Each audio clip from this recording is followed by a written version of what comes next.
All right, so you want to get all of your cool videos, all the things you're doing on your computer onto the internet somehow. This is how you do it. This is how you do it, right? And it's not that complicated. I'm sure you've heard of the program before, OBS, Open Broadcaster Software. It's one of my favorite open source softwares. Today I'm going to show you how to do it, right? So links in bio, go to obsproject.com, right? And once you're in OBS Studio, the website, you choose the distribution, Windows, Mac, Linux, whatever you're running, and you download that thing, right? You go through the install, and then you're going to want to open up OBS Studio on your machine. Right, so with OBS open,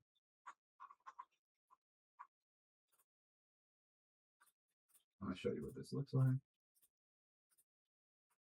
All right, so this is what OBS Studio looks like when you first open it, right? There's not much going on, right? We got this blank screen right here. This is where your content's going to go. We have the scenes bar and the sources bar, right?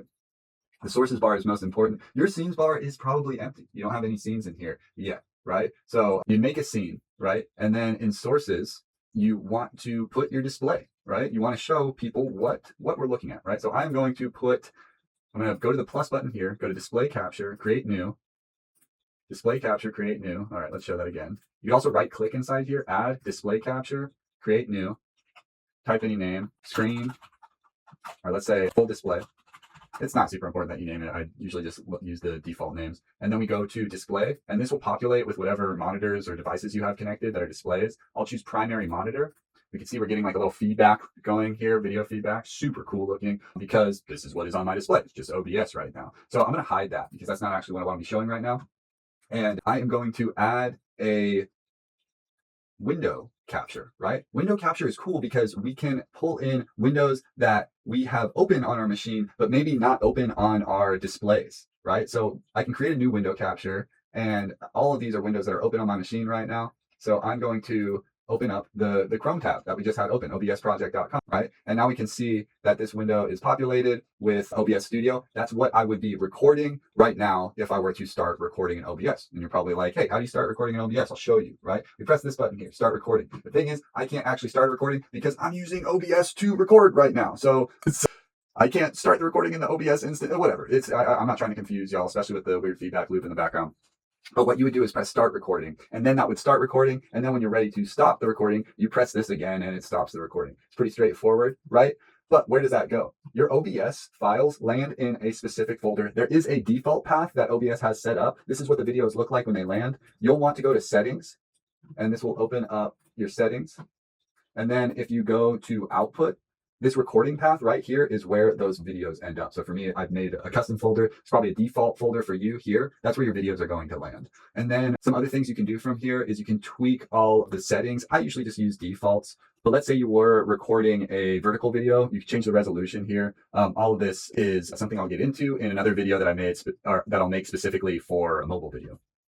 Cool. So with that all figured out and situated, you have your OBS setup. And let's say you wanted to make a video like this one, where you have a camera, you have yourself as a talking head in the corner, or maybe you're streaming. What you would do is you would go back to the sources panel, and you'd either right click to add video capture device, or click the plus button, video capture device, create new. And this is going to cycle through all of the camera devices on your machine. I will use the NVIDIA broadcast camera. And it comes in super big, so you can move this around and change where you're at. Again, we're getting a little bit of video feedback. If I were streaming on Twitch or something, I'd put myself in the corner like this, hey, like, follow, subscribe, whatever. And that's how you can get yourself in the screen. If you want to do this green screen effect, this is another program I use. If you have GPU, this is NVIDIA Broadcast, which allows me to do the sort of virtual background. It's also doing this really creepy thing right now where I am forcing it to have eye contact with the camera. Like if I turn it off, this is what my normal eyes look like, but none of you really notice that because none of you know what my eyes look like. Cool. So that's the basic of how you set it up. Again, you would start recording, stop recording. It's going to go into that folder that you set up.